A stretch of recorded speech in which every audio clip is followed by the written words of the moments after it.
NGT, ठीक है, उसको एनजीटी नेशनल ग्रीन ट्राइब्यूनल कहते हैं, ने गंगा पथ पर स्थायी निर्माण मतलब हुआ परमानेंट कंस्ट्रक्शन, जो हम जैसे बिल्डिंग वगैरह कुछ भी जो परमानेंट बने, है ना, उसको स्थायी निर्माण कहते हैं। तो गंगा पथ पर स्थायी निर्माण करने से रोक लगा दिया है नेशनल ग्रीन ट्राइब्यूनल। तो यहाँ पर देखिए नेशनल ग्रीन ट्राइब्यूनल क्या है, क्या जानते हैं इसके बारे में, कुछ जानते हैं? No sir. नहीं जानते। नेशनल ग्रीन ट्राइब्यूनल में आपको बताया था एक स्पेशल टाइप की कोर्ट जैसा ट्राइब्यूनल, मैंने आपको बताया है हाँ, कई वो बार, तो जो जानते हैं कि स्पेशल छोटा कोर्ट, मोटा कोर्ट, स्पेशल स्पेशल कोर्ट छोटा नहीं, मोटा टाइप का। छोटा मोटा नहीं होता है, स्पेशल कोर्ट होता है, ये भी बड़ा ही कोर्ट होता है, छोटा मोटा नहीं होता है। अलग अलग मामला के हाँ, लिए स्पेशल लेकिन कुछ हाँ, मामले जैसे। ये सिर्फ कुछ विषयों पर ही मामले सुनवाई करते हैं, स्पेशल कुछ हाँ, विषयों पर मामले। जैसे वो ठीक है। शेयर मार्केट के बारे में हाँ बताए थे कि उसका हाँ एक अलग ट्राइब्यूनल होता है हाँ उसका। हाँ। तो उसी तरह ट्राइब्यूनल जो होता है सिर्फ कुछ विशेष मामलों के लिए बनाए गए कोर्ट होते हैं। कोर्ट जो हम कहते हैं वो क्या है कि जनरल, हालांकि उसमें भी है कि सिविल कोर्ट अलग होता है, क्रिमिनल कोर्ट अलग होता है, वहां भी है। ये जैसे हाई कोर्ट में ही, जैसे हाई कोर्ट के अंदर ही, चाहे सुप्रीम कोर्ट के अंदर ही सिविल कोर्ट हो गया, नहीं नहीं नहीं नहीं क्रिमिनल कोर्ट। नहीं, कोर्ट जो होते हैं जैसे आपके जिले में, ठीक है, कहीं भी, हम्म। तो कुछ अलग कोर्ट होते हैं, उनको कहते हैं सिविल कोर्ट, और दूसरे कोर्ट होते हैं जो क्रिमिनल कोर्ट, ये समझ सब गए? जिला पे होता है। हाँ, जिला में भी होते हैं, जिला से नीचे भी होता है, ठीक है। हम्म। तो क्योंकि वो जैसे एक एक कहते हैं फैमिली कोर्ट होता है, वो अलग होता है, फैमिली कोर्ट, वहां सिर्फ फैमिली से जुड़े मामले सुने जाते हैं। उसी तरह होता है सिविल कोर्ट, वहां फैमिली और भी तरह के मामले सुने जाते हैं।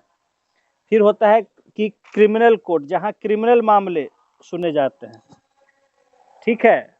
तो हम्म। डिस्ट्रिक्ट कोर्ट होते हैं, उसमें सभी मामले सुने जाते हैं, ठीक है। लेकिन क्रिमिनल नहीं, क्रिमिनल के लिए होता है सेशंस कोर्ट बोलते हैं, वहां क्रिमिनल मामले सुने जाते हैं। तो डिस्ट्रिक्ट कोर्ट, फिर सेशंस कोर्ट, उसके ऊपर हाई कोर्ट होता है। तो हाई कोर्ट है, उसमें हर तरह का मामला, सिविल मैटर हो, क्रिमिनल हो, किसी भी तरह का सब सुनता है। ये जो मेन कोर्ट है यहाँ पे हाई कोर्ट, उसमें टोटल, हाँ, हर तरह का मामला उसमें सुना तो जाएगा। पहले नीचे नीचे तो सबसे जाएगा, हाँ नहीं हाँ हाँ न्याय मिलेगा तब हाई कोर्ट जाएगा सर। हाँ, नहीं तो उसका उसका कुछ वो क्राइटेरिया भी है कि इतना से बड़ा मामला होगा तो वो सीधे हाई कोर्ट में जा सकते हैं, ऐसा भी है। तो वो तो हो गया कोर्ट। कोर्ट जहां हम कहते हैं मतलब होता है कि वहां आप जनरली किसी भी मामले में शिकायत कर सकते हैं। ट्राइब्यूनल, ये स्पेशल टाइप के कोर्ट बनाए गए। क्यों बनाए गए? दो कारण। पहला कारण था कि जो जनरल कोर्ट होते हैं उसमें जो जज वगैरह होते हैं उनको जनरल कानूनों की जानकारी होती है, हर तरह के कानून के वो एक्सपर्ट नहीं होते, समझ गए? तो हम्म। जहां स्पेशल सुनवाई की जरूरत, जहां ऐसे मामलों की समझ की जरूरत है जिसमें कि जो जनरल कोर्ट है उनके जजेस नहीं कर पाएंगे ठीक से, तो ऐसे विशेष मामलों, विशेष जानकारी के लिए स्पेशल कोर्ट बनाए गए जिनको ट्राइब्यूनल कहा जाता है, समझ गए? उनको ट्राइब्यूनल कहते हैं। उसका कामकाज करने का तरीका वगैरह सब बहुत अलग होता है, ठीक है।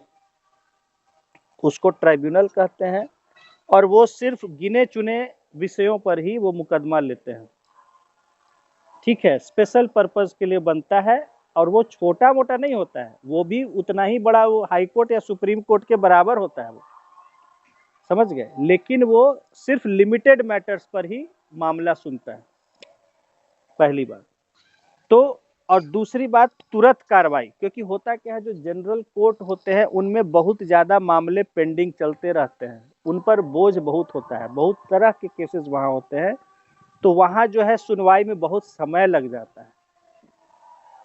और ऐसे मामले जिनमें कि तुरंत सुनवाई की ज़रूरत पड़ती है वो वहाँ जाने से फंस जाते हैं, बेवजह वहाँ लटके रह जाते हैं। इसके लिए बनाए गए ट्रिब्यूनल, ठीक है। तो ट्रिब्यूनल दो खास पर्पज से बनाए जाते हैं। एक, स्पेशल मामलों की सुनवाई जो बेहतर ढंग से ऐसे लोग कर सकते हैं जो उस मामले में एक्सपर्ट हैं, ठीक है। और दूसरा कि तुरंत फास्ट ट्रैक कार्रवाई यानी तेज कार्रवाई के लिए, तो उसके लिए ट्रिब्यूनल्स बनाने का परंपरा चला।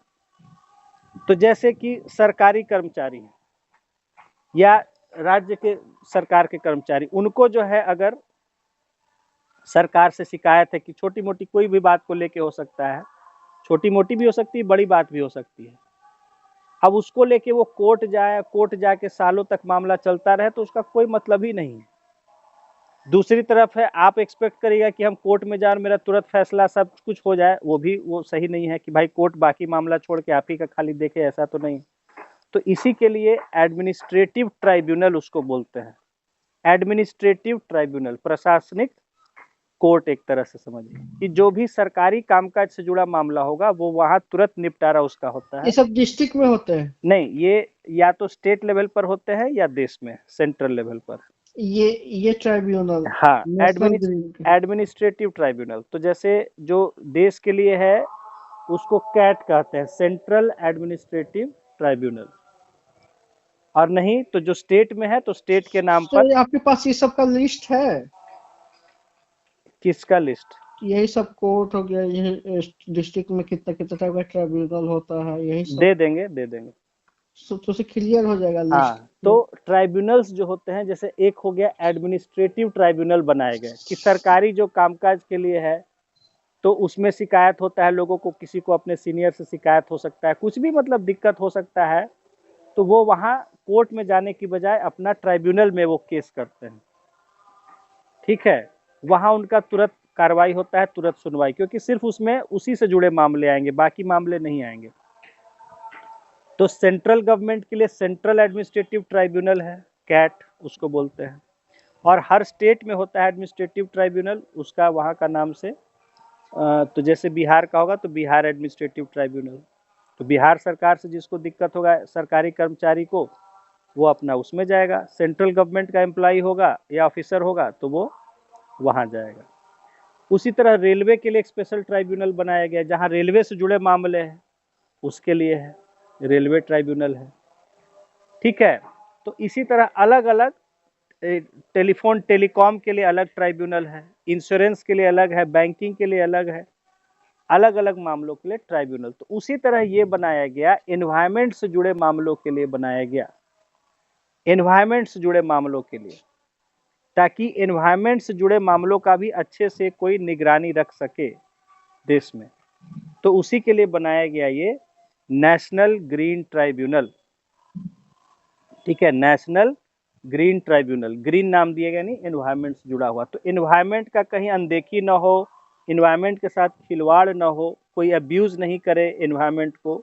एनवायरमेंट में हाँ, मतलब क्या आएगा? पर्यावरण, ये पेड़ पर्यावरण। पौधा भी हाँ आएगा उसमें? हाँ, जंगल है, पहाड़ है, जमीन है, ठीक है। इन सब जो एनवायरमेंट हमारा होता है, नेचुरल एनवायरमेंट, तो ये एनवायरमेंट में ब्रिज भी एनवायरमेंट में ही आएगा? हर कुछ है, सब कुछ है, ठीक है। यानी धरती के साथ कोई खिलवाड़ नहीं करे, पर्यावरण के साथ खिलवाड़ नहीं करे, तो उसमें बिल्डिंग ये सब आ जाएगा? सब कुछ आता है, अच्छा।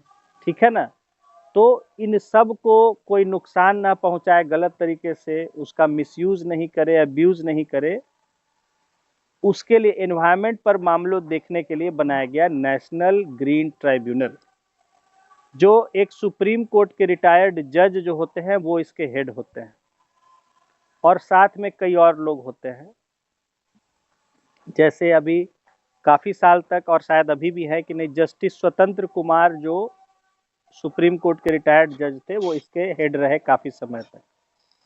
तो वही नेशनल ग्रीन ट्राइब्यूनल का यहाँ है लिखा हुआ कि अब इस प्रोजेक्ट में बदलाव किए गए हैं, क्योंकि नेशनल ग्रीन ट्राइब्यूनल ने गंगा पथ पर स्थायी निर्माण करने पर रोक लगा दी है।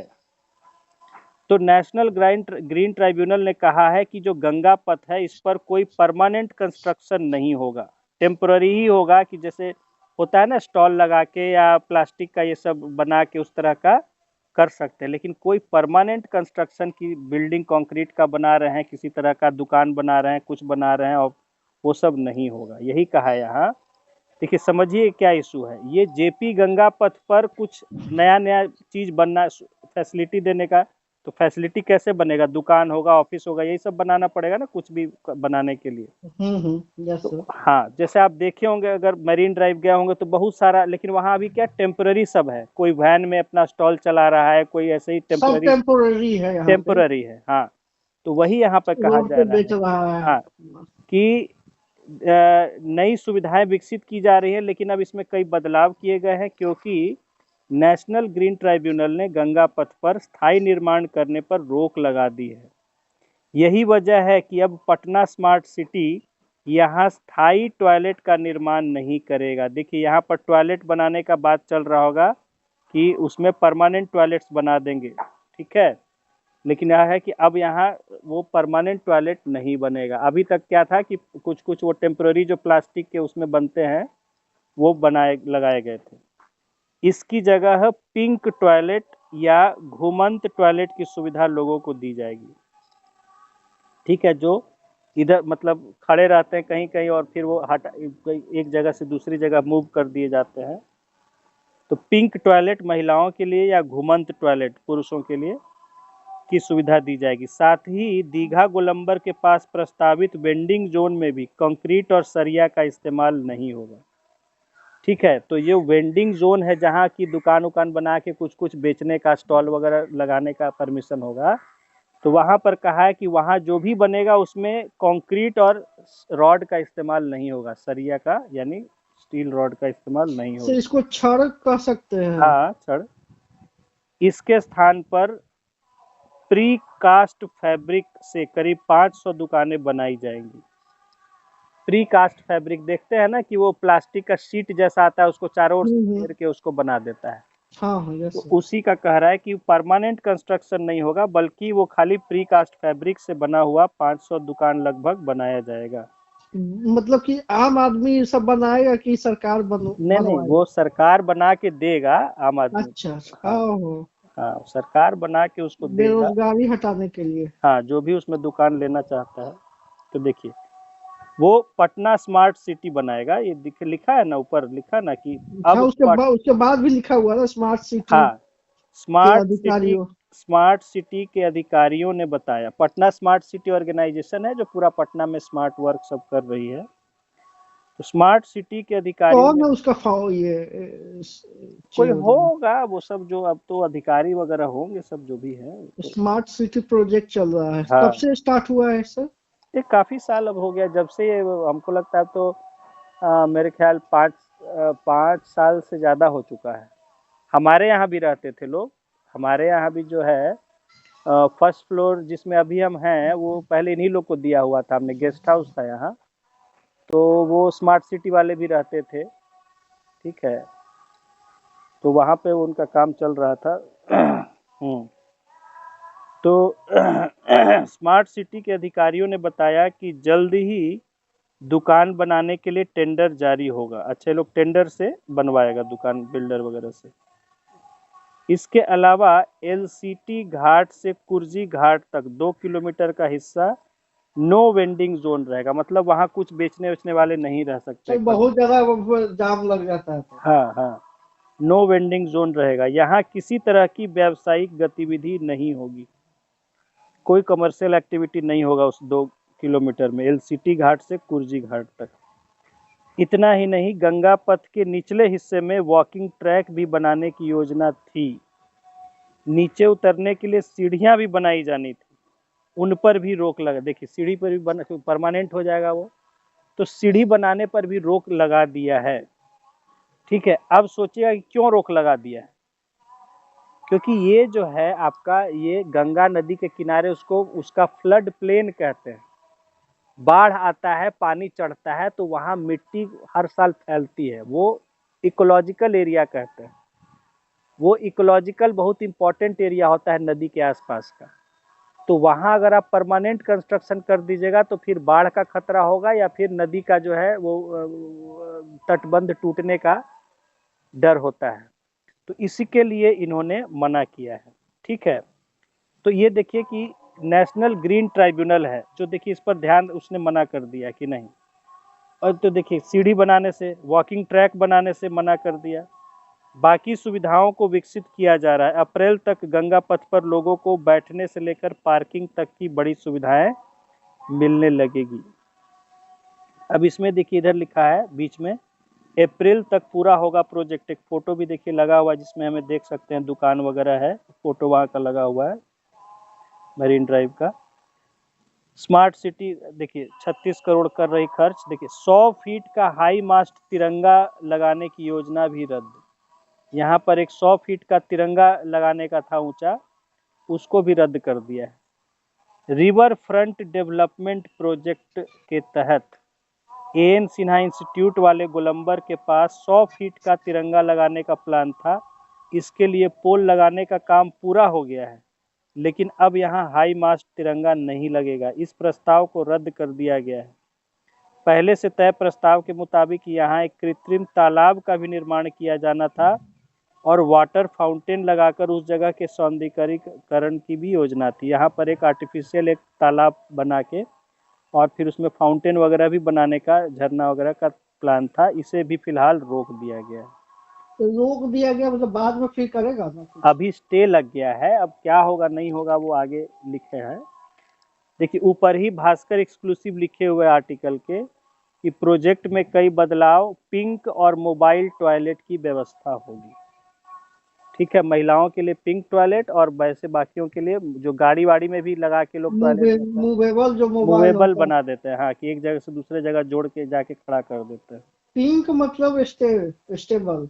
नहीं, पिंक नाम दिया है, लेडीज से जुड़ा, वीमेन्स टॉयलेट। तो उसको पिंक कहते हैं? अरे पिंक कहते नहीं है, महिलाओं से जुड़ा हुआ कलर है, महिलाओं के लिए पिंक, इसलिए पिंक कलर महिलाओं को बहुत पसंद है। हर चीज महिला से जुड़ी पिंक नाम दे देते हैं, समझ गए? हाँ ये है, क्योंकि पिंक कलर जो है वो महिलाओं का फेवरेट होता है, तो पिंक कलर को हमेशा महिलाओं से जोड़ के देखा जाता है। पिंक और पर्पल? लेकिन हाँ, लेकिन सबसे कॉमन जो है वो पिंक है, इसीलिए जो कोई भी महिलाओं से जुड़ा हुआ उसको पिंक हम कह देते हैं।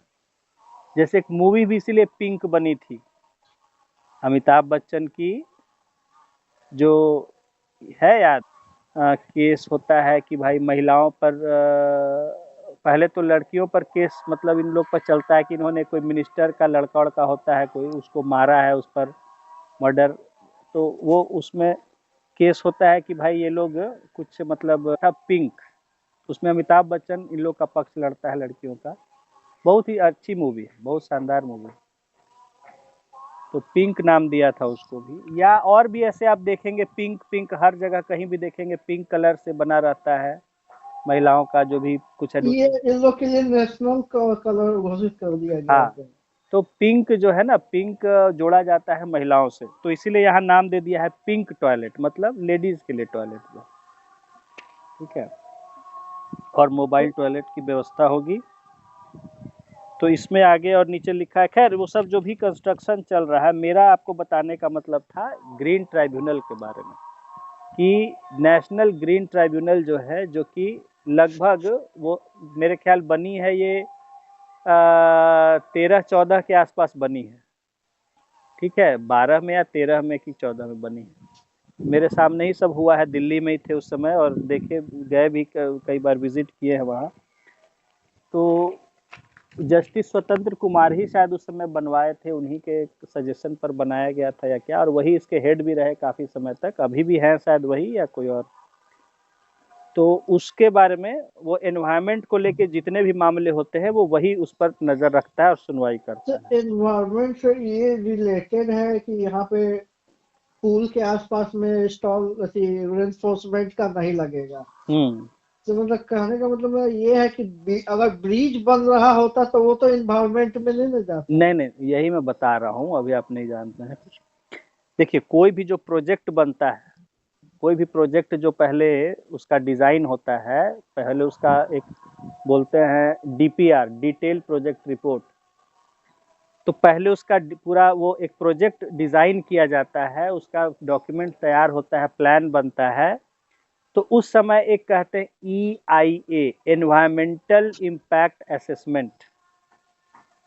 EIA, एनवायरमेंटल इम्पैक्ट असेसमेंट किया जाता है कि इसके बनने से पर्यावरण पे आसपास के क्या असर पड़ेगा, और वो रिपोर्ट सबमिट करना कंपलसरी होता है।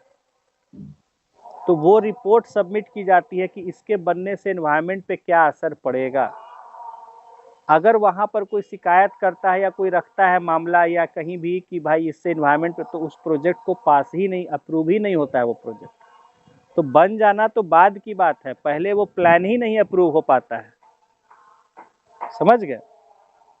तो बीजेपी सरकार में या कई सरकारों में ऐसा एनवायरनमेंट को लेके बहुत जो नज़रअंदाज करने का दिखता है कि भाई, चूंकि वो कहते हैं कि भाई विकास करना जरूरी है, अगर हम पर्यावरण को इतना देखते रहेंगे तो लोग विकास नहीं चाहेंगे। आज देखिए जितना उत्तराखंड पहाड़ों में या ट्राइबल एरियाज में, जंगलों में ये सब चल रहा है, पेड़ों की कटाई हो रही है, जमीन खोदी जा रही है, पहाड़ काटे जा रहे हैं, नदियों पर डैम वगैरह, तो ये सब में ये होता है। इन्वायरमेंट का वहाँ इन्वायरमेंटल इम्पैक्ट असेसमेंट कंपलसरी कर दिया सुप्रीम कोर्ट ने, आज नहीं 20 साल पहले ही।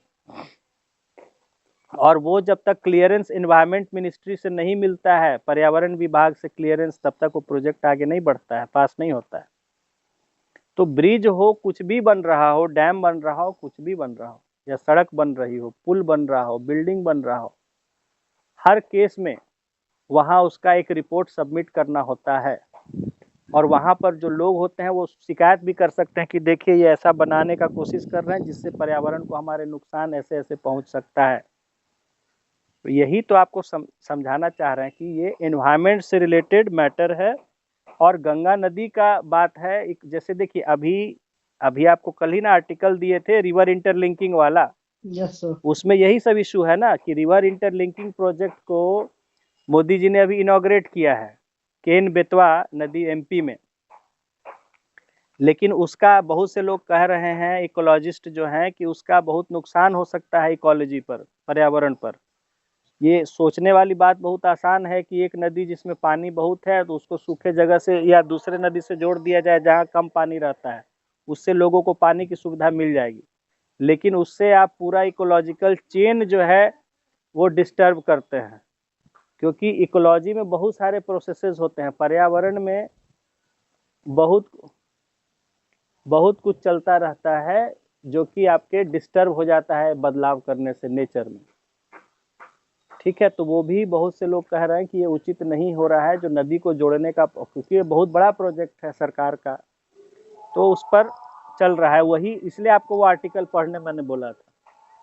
ठीक है, तो वैसे ही यहाँ जो है कि गंगा नदी के किनारे ये लोग, जैसे रिवर फ्रंट डेवलपमेंट इसको कहा जाता है, नदी के किनारे कुछ ऐसा डेवलपमेंट बनाया जाए कि जिससे लोगों का वहाँ टूरिज्म का बढ़ जाता है, लोग घूमने फिरने वहाँ जाते हैं। जैसे आज मरीन ड्राइव डेवलप किया गया है, लेकिन उसके नेगेटिव भी असर होते हैं कि लोग जाके वहाँ गंदगी करते हैं, कूड़ा फैलाते हैं, या परमानेंट कंस्ट्रक्शन होने लगता है जिससे वहाँ का वो इकोलॉजिकल बैलेंस गड़बड़ाने लगता है। नदी और आसपास के जीव जंतु, बहुत सारी चीज़ें हैं जो वहाँ पॉल्यूशन बढ़ने लगता है, कचरा फैलने लगता है।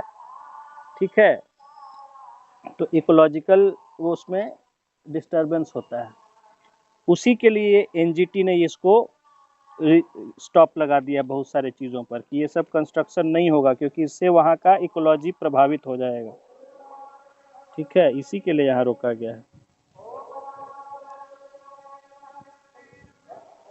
अब देखिए दूसरा बगल में है, अब सरिस्ताबाद से एम्स के बीच 9 किलोमीटर एलिवेटेड रोड बनेगा। अच्छा, हम लोग को भी साथ में सामने से जाएगा, इसका मतलब हुआ है, पास तो हुआ है। अब न्यू बाईपास में सरिस्ताबाद से एम्स के बीच 9 किलोमीटर एलिवेटेड रोड बनेगा। जैसे एम्स एलिवेटेड है उधर दानापुर साइड, इसका DPR देखिए लिखा है ना, बिहार राज्य पथ विकास निगम ने इसकी DPR तैयार की है। बोले सबसे पहले DPR तैयार होता है, डिटेल्ड प्रोजेक्ट रिपोर्ट कहते हैं, जिसमें पूरा उसका कैसे कैसे बनेगा वो पूरा रिपोर्ट होता है डिटेल, उसको फिर अप्रूवल मिलता है, तब काम शुरू होता है।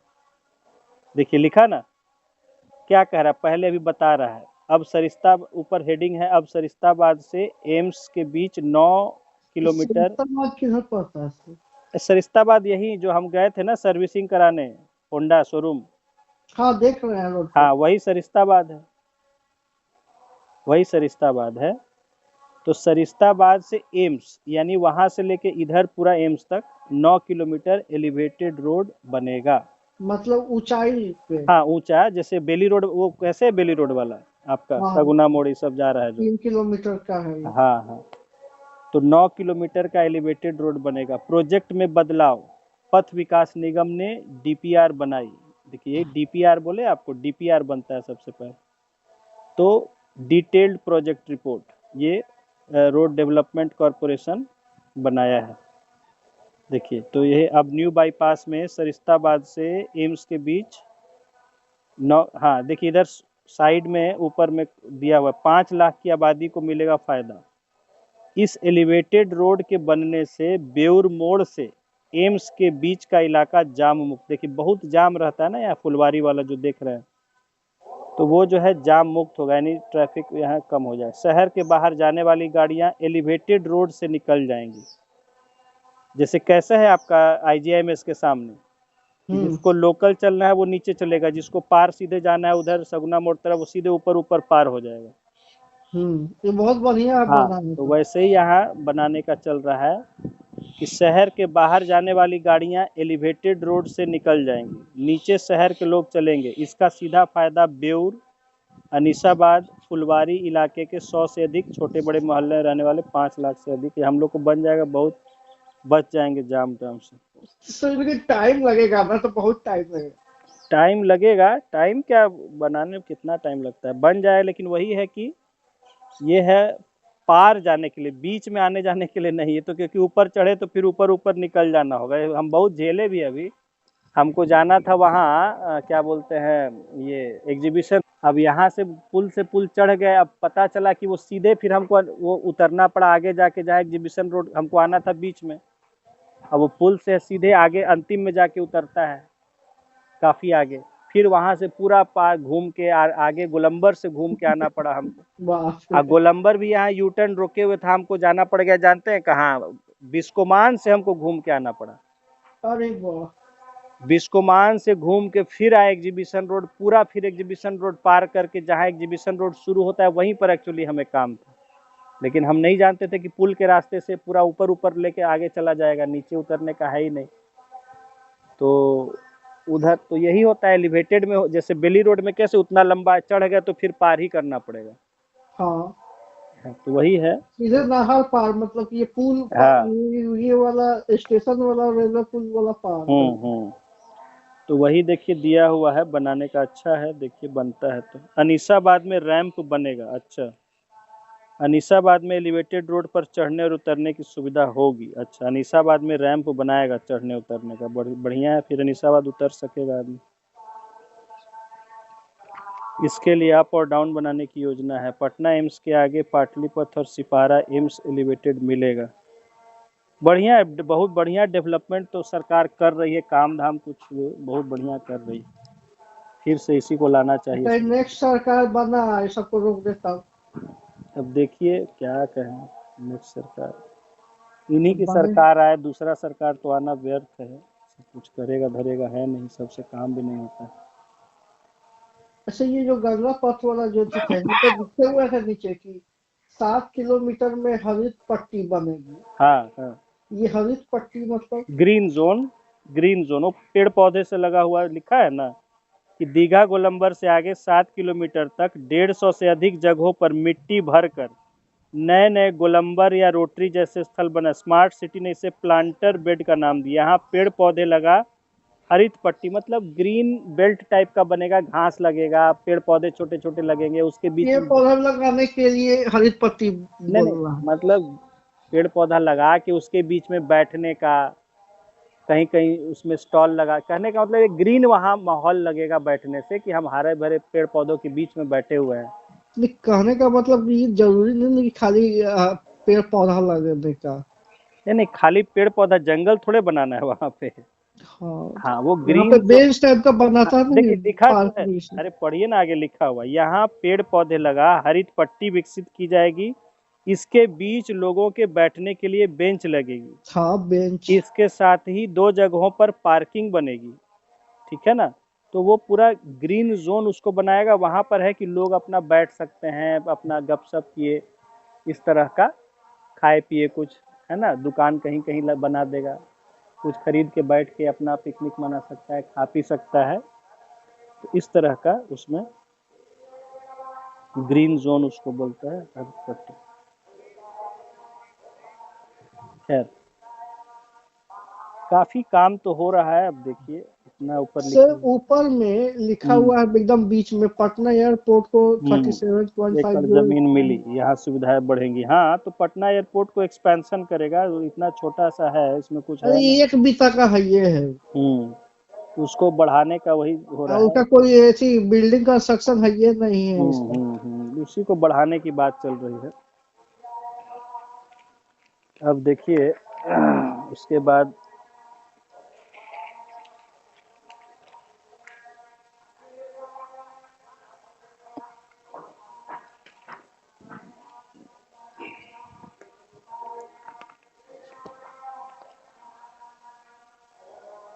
ये तो कुंभ का दिया हुआ है, फिर आगे स्वर्णिम अयोध्या, देखिए पूरा उसका देखिए डिजाइन दिया हुआ है, कैसे कैसे उसका पूरा प्लानिंग किया गया है, मॉडर्न टाउनशिप बनाया जा रहा है, स्वर्णिम अयोध्या।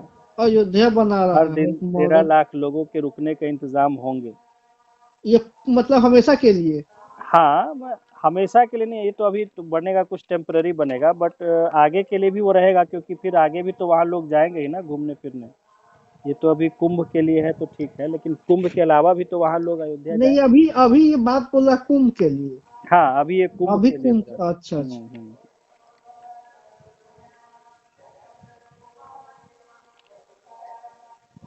से नीचे में लिखा हुआ नहीं नहीं बीपीएससी ने पीके को नोटिस भेजा, आरोपों को नहीं, ये कुंभ के लिए नहीं है, ये अयोध्या के लिए परमानेंट बनाने का है। ये अयोध्या को डेवलप करने का, स्वर्णिम अयोध्या लिखा है इसीलिए, ये डेवलप करने का उसको है प्लान, अयोध्या को पूरा जो है। हाँ बोलिए क्या है। नीचे में लिखा हुआ बीपीएससी ने पीके को नोटिस भेजा, आरोपों को साक्ष्य मतलब क्या होता है? एविडेंस, साक्ष्य सबूत, लिखा है कि जो आप आरोप लगा रहे हैं तो उसके सबूत दीजिए, किस सबूत पर आप ये सब आरोप लगा रहे हैं बीपीएससी पर। अगर मान लीजिए कि सबूत दे देता है तो कार्रवाई हो जाएगा उस पर। अब जो है देखेगा, बोला है, देखिए बीपीएससी ने प्रशांत किशोर को लीगल नोटिस भेजा है, जिसमें प्रशांत द्वारा बीपीएससी पर लगाए गए आरोपों का साक्ष्य देने यानी एविडेंस सबूत देने को कहा गया है। इसके साथ ही बीपीएससी ने प्रशांत किशोर को वीडियो क्लिप भेजा है, जिसमें प्रशांत किशोर ने बीपीएससी पर नौकरियों को 1 से 1.5 करोड़ में बेचने और 1000 करोड़ से अधिक का घोटाला करने का आरोप लगाया है। तो इस सब का वीडियो क्लिप बनाए हुए कहा कि इसका दीजिए भाई, कहाँ से आप देख लिए, कहाँ ऐसा सबूत है। प्रशांत किशोर द्वारा साक्ष्य नहीं देने पर आईटी अधिनियम सहित अन्य के तहत कार्रवाई भी की जाएगी, उसके खिलाफ कार्रवाई होगा आईटी एक्ट में। क्योंकि वीडियो रिकॉर्डिंग है जिसमें आप कह रहे हैं कि ऐसा ऐसा घोटाला किया है बीपीएससी, कार्रवाई करेगा। किशोर काबिल बन रहा है। इधर बीपीएससी पीटी परीक्षा को रद्द फिर से के लिए दायर रिट याचिका, देखिए रिट पिटीशन फाइल किया है हाई कोर्ट में कि आप प्रशांत किशोर किशोर के नाम पर, हाँ वकील कोई कोई किया है दायर रिट, यही किशोर और पप्पू यादव करवाया है। याचिका पर पटना हाई कोर्ट में 15 जनवरी को सुनवाई होने की संभावना है। गुरुवार को पप्पू कुमार तथा अन्य की ओर से याचिका, वही पप्पू यादव है, पप्पू कुमार लिखते हैं। ये डायरेक्ट रीच डाला गया है, माने रिट इशू करने के लिए पिटीशन डाला गया है कि सरकार को आप आदेश दीजिए कि कैंसिल करे, तो वो मतलब रिट। कि जो हाई कोर्ट में जो केस हाँ गया वो डायरेक्ट रीच के थ्रू गया। नहीं उसको रिट इशू करने के लिए ये लोग अप्लाई किया है कि भाई आप, रिट कहते हैं ऑर्डर, कोर्ट का ऑर्डर को रिट कहते हैं, ठीक है, एक जो गवर्नमेंट को जो ऑर्डर इशू होता है, तो ये इनका पिटीशन है कि आप गवर्नमेंट को ऑर्डर इशू करिए कि बीपीएससी कैंसिल किया जाए एग्जाम, ठीक है, तो रिट पिटीशन कहते हैं। तो पहले केस किया उसके बाद रीट किया होगा। अरे तो अब केस जब होता है तो उसमें होता है ना आप क्या चाहते हैं। समझ गए समझ गए। हाँ, आप किस लिए केस कर रहे हैं। तो केस करने का हमारा लक्ष्य ये है कि आप सरकार को ऑर्डर दें कि बीपीएससी का एग्जाम कैंसिल करके दोबारा एग्जाम। तो ऐसे केस को रिट पिटीशन कहते हैं। समझ गए सर। हाँ, वो जो पिटीशन कर रहा है वो चाहता है कि कोर्ट रिट इशू करे। समझ गए, मतलब कि लोग चाह रहा है। तो और वैसे ही दिया, देखिए रेलवे की तर्ज पर बिहार में बनेंगे 1000 पुल पुलिया। छोटे मोटे पुल और ये सब जो है ये बनाने का बात चल रहा है। खैर ये सब तो फिर न्यूज़ है बहुत सारा।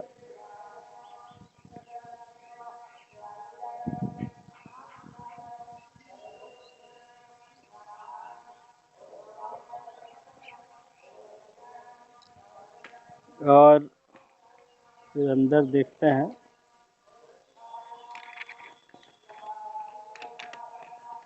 तो शिक्षकों का ट्रांसफर शुरू। हाँ हाँ, वो शुरू तो हुआ ही है। वो आप विकिपीडिया पर जो है ना थोड़ा सर्च करके इसके बारे में पढ़िएगा, नेशनल ग्रीन ट्राइब्यूनल के बारे में, समझ गए। Yes sir.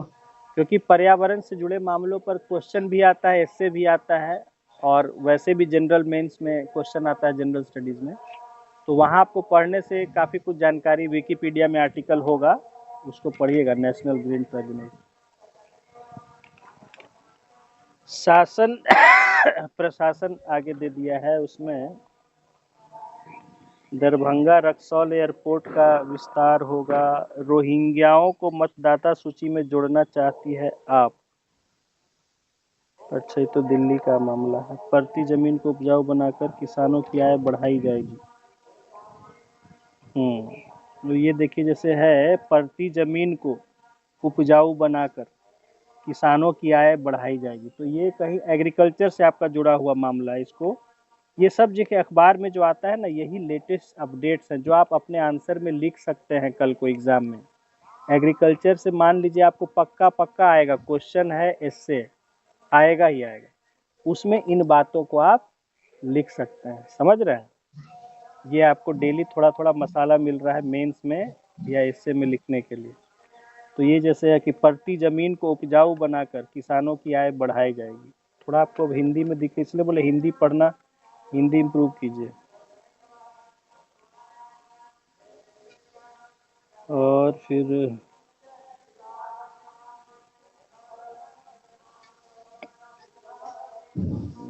बाकी तो सब जो है पॉलिटिकल ही न्यूज़ है।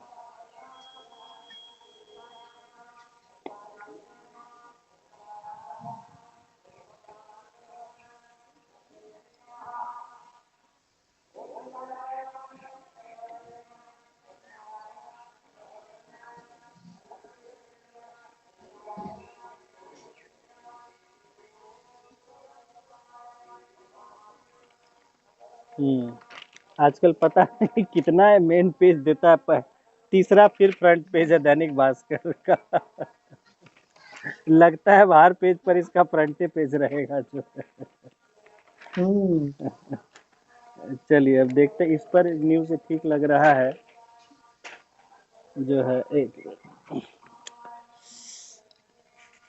एक कितना नमः नमः कर रहे हैं सब, लगा है 84 करोड़ देवी देवता को प्रणाम कर लेगा पंडित जी को। तो ये आए, इसको ध्यान से पढ़िएगा, मेन न्यूज़ जो है ये। बिहार में 5 वर्ष तक के 8.8% बच्चे अति कुपोषित, मात्र 1.1% का हो रहा है इलाज। ठीक है, ये WHO का कोई रिपोर्ट आया है। ठीक है, इसको बहुत ध्यान से पढ़ना है, इम्पोर्टेंट है। इसका अच्छे से पढ़ के और नोट्स भी बना लीजिएगा हो सकेगा तो।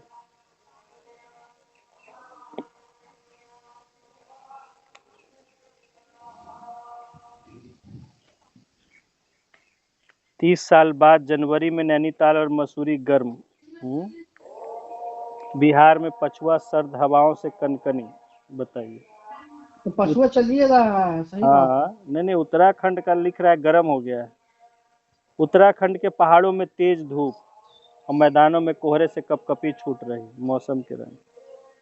बिहार में पछुआ से कनकनी। हाँ, उत्तराखंड में मौसम अजीब रंग दिखा रहा है, बर्फबारी का इंतजार कर रहे हैं पर नगरों में तेज धूप पड़ रही है। लीजिए बताइए, पे लिखा हुआ है गहरी 5 डिग्री सेल्सियस से सबसे ठंडा रहेगा।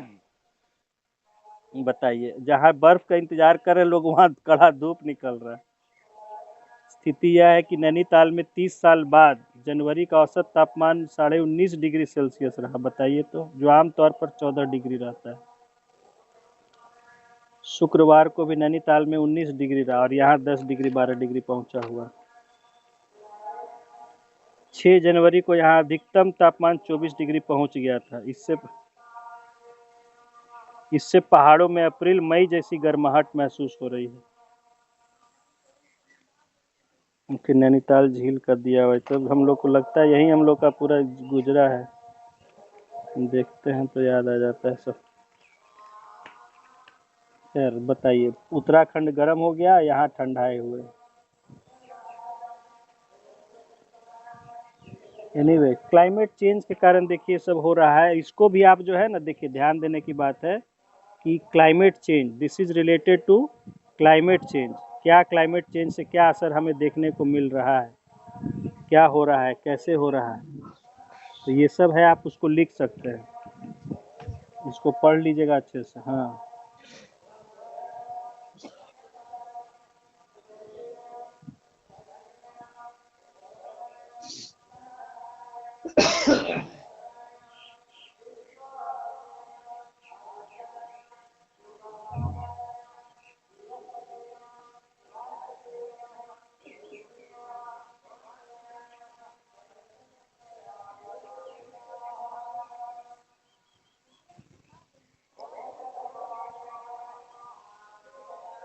देखिए नीचे है सबसे भास्कर खास, जापान में पहली फ्यूचर सिटी।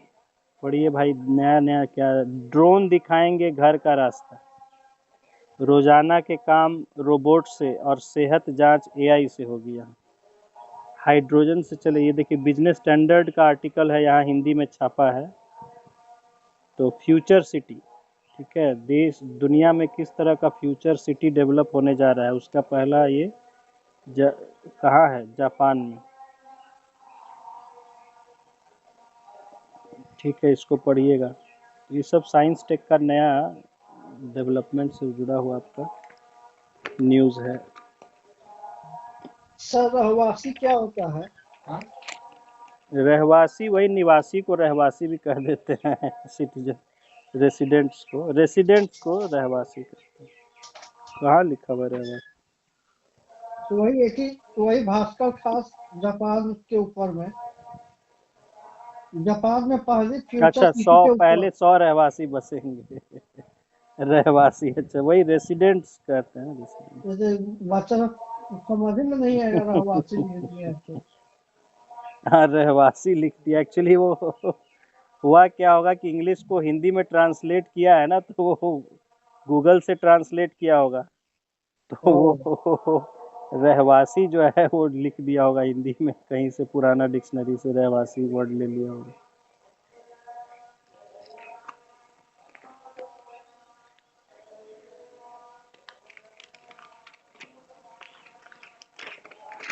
आगे है युवा शिक्षा अवसर। इसमें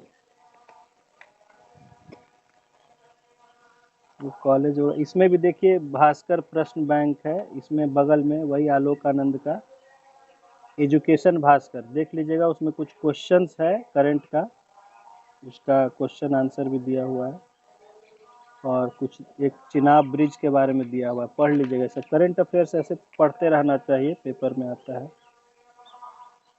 और फिर इधर पटना, वही इसका कल पूरे हिंदू वगैरह सब में दिया हुआ था। ये जो पीएमसीएच में पकड़ाया है, ये पकड़ाया तो नहीं, भागा हुआ है, पता चला है कि ऐसा हो रहा था। डॉक्टर अजय वहाँ से सेटिंग का सबका कर रहा था, तो उसका नेशनल पेपर हिंदू वगैरह सब में आया हुआ है। ये बदनाम हो जाता है बिहार, खाली करप्शन के लिए, गलत इसके लिए जाना जाता है। हरिवंश ने कहा, इंसान को बदलने की राजनीति करते थे जयप्रकाश नारायण। इसको पढ़ लीजिएगा, जयप्रकाश नारायण के ऊपर है, थोड़ा सा है ना, हमारे लिए जयप्रकाश नारायण इम्पोर्टेंट है बीपीएससी में भाई, तो उनके ऊपर थोड़ा जानना चाहिए। और विधानसभा अध्यक्ष ने कहा, यहाँ उद्योग लगाने की सभी सुविधाएं देगी सरकार। ठीक है, इसको भी पढ़ लीजिएगा।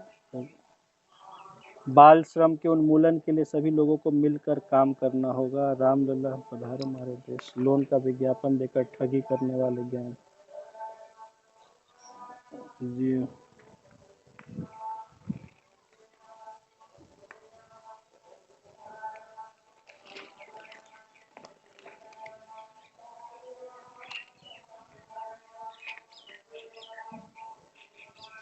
उसके बाद तो फिर यही सब है अपना जो है जनरल न्यूज़ है। हालांकि पढ़ना चाहिए आपको, न्यूज़पेपर जितना पढ़ सकें। अब आते हैं एडिटोरियल पर। तो सबसे पहले देखिए है संपादकीय अभिव्यक्ति में एमएसपी विवाद का आखिर स्थायी हल क्या है। जो अभी किसानों का चल रहा है प्रोटेस्ट, ये एमएसपी को लेके चल रहा है। ठीक है, तो ये मैं आपको बताया था कि मोदी सरकार ने कुछ कानून बदले हैं, जिसमें कि अब कर दिया कि पहले था कि मंडी में ही बेचना जरूरी था, अब कर दिया है कि किसी को भी चाहे बेच सकता है, कोई भी चाहे जो खरीदार है वो खेत से ही सीधे खरीद के अपना जा सकता है, मंडी में ले जाने की जरूरत नहीं है। तो वो सब मैंने आपको बताया था, फार्म लॉज में जो चेंज हुए हैं, तो उसी से जुड़ा हुआ अभी जो चल रहा है किसानों का विरोध चल रहा है, तो उसी पर है कि एमएसपी जो डिस्प्यूट चल रहा है उसका क्या परमानेंट सॉल्यूशन क्या है, इसको समझने का कोशिश करिएगा। उसके बाद बगल में है शशि थरूर का मेक अमेरिका ग्रेट अगेन। ठीक है, अमेरिका में जो नई सरकार बनी है उससे जुड़ा हुआ और भारत का उसमें क्या हो सकता है, तो ये जो है उस पर ये आर्टिकल इनका है शशि थरूर का,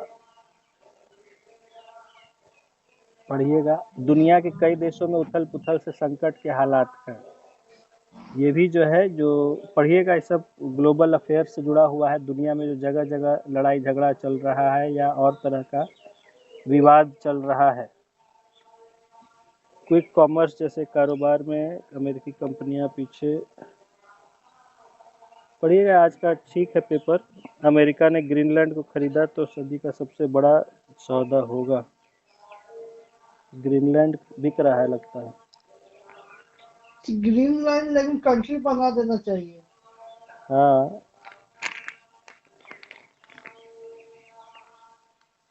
सिटी भास्कर, शहीद दिवस पर आमजनों के लिए खुलेगा बापू टावर। बापू टावर बना है यहीं पर, जो है ये आपका चितकोहरा ब्रिज के पास है आगे, तो उसमें बापू से जुड़ा हुआ उसमें मेमोरियल कई तरह का, अभी कल न्यूज़ था, फिल्म भी बच्चों को दिखाया गया, एक ऑडिटोरियम भी है, अच्छा बना है बापू टावर। तो उसी को लिखा है कि सबके लिए खुलेगा बापू टावर।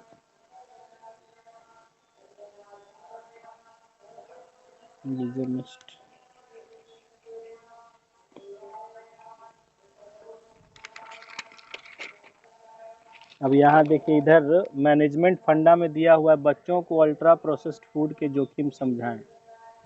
इसको देखिए पढ़िएगा, है ना, ये जुड़ा हुआ है खाने पीने से बच्चों को और हम लोग को भी, क्या खान पान में क्या हम लोग गलत आदतें हैं और क्या खाना है नहीं है, इस सब देखिए। अच्छा इनका एन रघुरामन का है, पढ़िएगा इसको। बाकी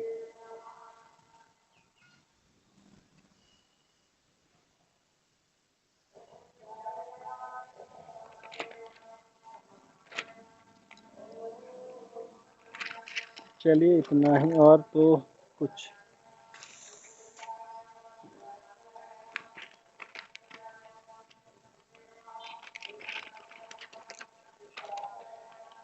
फिर स्पोर्ट्स आ गया।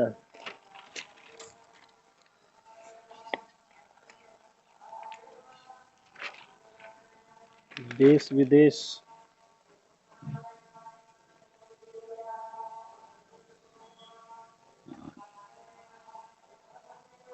देखिए इसमें देश विदेश जो है पेज, उसमें देखिएगा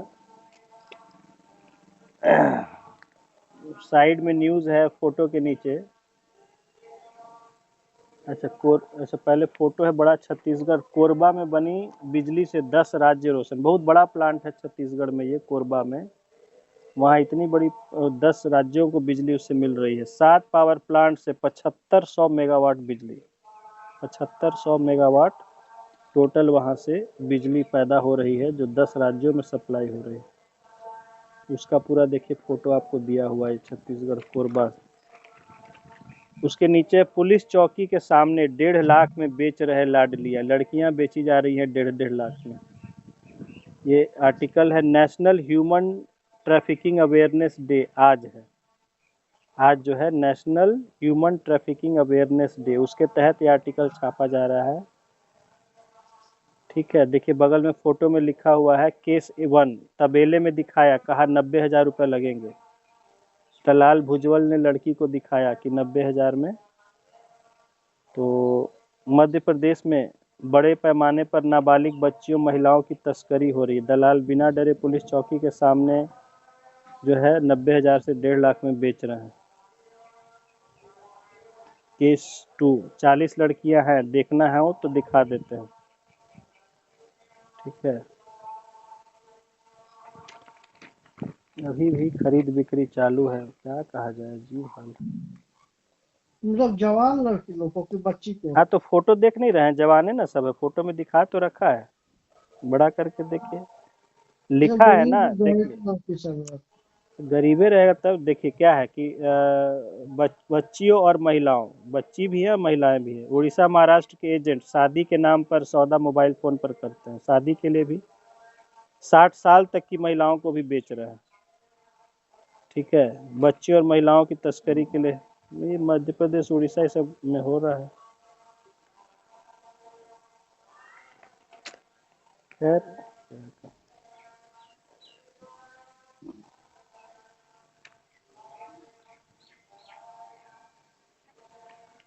अब जैसे देखिए नीचे न्यूज़ है, पूर्वी लद्दाख में रणनीतिक निर्माण को वन्य जीव समिति ने मंजूरी दी। देखिए पूर्वी लद्दाख में रणनीतिक निर्माण, चूंकि वो अपना हम लोग को सुरक्षा के लिए वहाँ कुछ बनाना होगा, उसको वन्य जीव समिति, ठीक है, वाइल्ड लाइफ कमिटी होगा जिसने उसको, तो बोले ना कि कोई भी काम होता है तो उससे पहले उसका एनवायरनमेंट पर तरह तरह का असेसमेंट किया जाता है। केंद्र सरकार की वन्य जीव समिति ने वास्तविक LAC के पास पूर्वी लद्दाख में सैनिकों का गोला बारूद भंडारण, गोला बारूद रखने के लिए कुछ बनाना होगा, और संचार नेटवर्क के लिए बुनियादी ढांचे के निर्माण कई प्रस्तावों को मंजूरी दे दी है। रक्षा मंत्रालय के अनुसार चांगथांग के अधिक ऊंचाई वाले शीत मरुस्थल अभ्यारण्य और काराकोरम नुब्रा श्योक वन अभ्यारण्य में विकसित किए जाने के उद्देश्य गोला, ठीक है। तो उसको वाइल्ड लाइफ कमेटी ने अप्रूव कर दिया है कि ठीक है बना सकते हैं। वो कर दिया होगा जबरदस्ती, सरकार का भी कुछ कोई रोकने वाला थोड़े। तो ये न्यूज़ है, इन सबको समझने की ज़रूरत है। और लास्ट में देखिए, गो हत्या से जुड़े लोग हिंदू नहीं, ठीक है, शंकराचार्य जी का कहना है। इटली मेयर ने गांव के लोगों को बीमार नहीं पड़ने का आदेश दिया ऑर्डर किया कि किसी को बीमार नहीं होना है। खैर 90 घंटे काम करने के बयान पर बजाज बोले इसे पहले टॉप लेवल से ही लागू करना चाहिए राजीव बजाज बोले। चलिए तो आज बजाज का, ये बजाज कह रहे हैं, भास्कर का इतना आपको डिस्कस कर दिया। देखेंगे वैसा होगा तो दिन में किसी टाइम अगर हिंदू का मिलेगा तो भेज देंगे, हाईलाइट करें। पढ़िएगा, जितना है पढ़िएगा तब ना, मेरे खाली कहने से थोड़े होगा। पढ़िए उसको, हिंदी में भी इसलिए कह रहे हैं, हिंदी इंग्लिश दोनों। ठीक है, भास्कर भी अच्छा न्यूज़पेपर है काफ़ी, इसमें भी आपको बहुत कुछ मिलता है पढ़ने के लिए। और इंग्लिश के अखबार तो हैं ही जो भी हैं, हिंदू है, ठीक है, ट्रिब्यून, ये स्टेट्समैन है, और बाकी फिर एशियन एज है।